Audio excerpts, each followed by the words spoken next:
Alloh subhanahu va taolo o'zini kalomida siz mu'minlarni shunday madh qiladi. Qaysi bir sifatda?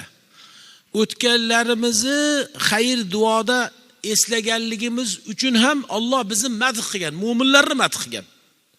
Oyat karimada Hashr surasida A'udhu billahi minash shaytonir rojim vallazina ja'u min ba'dihim yaquluna Rabbana ighfir lana wa li ikhwanina allazina sabaquna bil iman wa la taj'al fi qulubina ghillan lil ladzina amanu Rabbana innaka raufur rahim.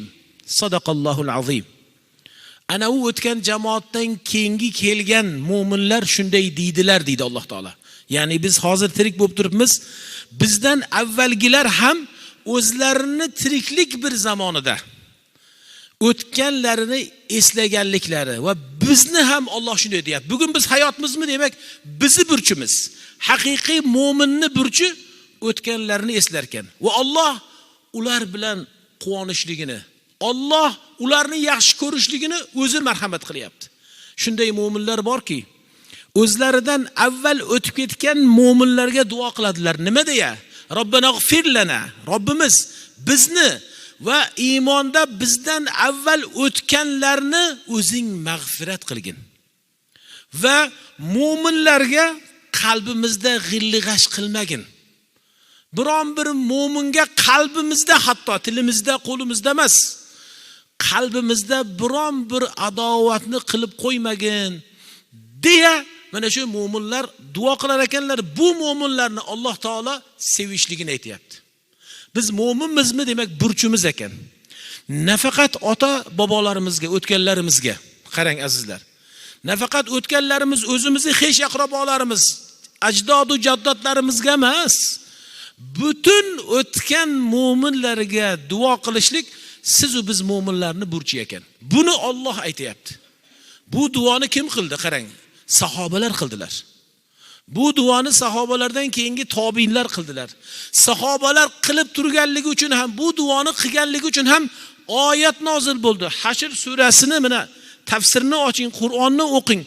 10-oyatida aynan Alloh buni mana shu holatda bizga ilmini, xabarini berdi. Hadis shariflarda keladiki, agar butun mu'minlarni qasd qilib, niyat qilib, biri o'tgan mu'minlarga Alloh taoladan mag'firat so'raydigan bo'lsa, mu'min va mu'minalarni adadicha Alloh unga hasanatlar beradi. Alloh. Eshitdingizmi? Takrorlayina.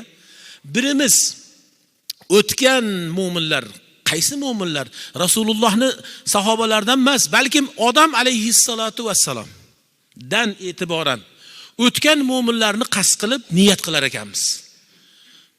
Nuhni alayhissalatu vassalomni qavmini, Musa alayhissalatu vassalomga iymon keltirgan mu'minlarni, Hazrati Isa alayhissalatu vassalomning ummatlarini, Hazrati Ibrohim, butun o'tgan payg'ambarlarga iymon keltirgan iymon ahlini va Rasululloh sallallohu alayhi va sallamning sahobai kiromlaridan bizgacha mana shu bugunlik kungacha o'tgan iymon ahlini Allohim mag'firat qilgin desangiz, sizga o'tgan uni sanog'ini Alloh biladi.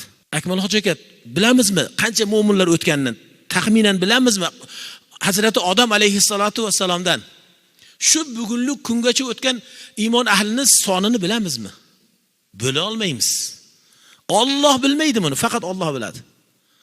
Demak, shuncha o'tgan mu'minlarni biz niyat qilaylik.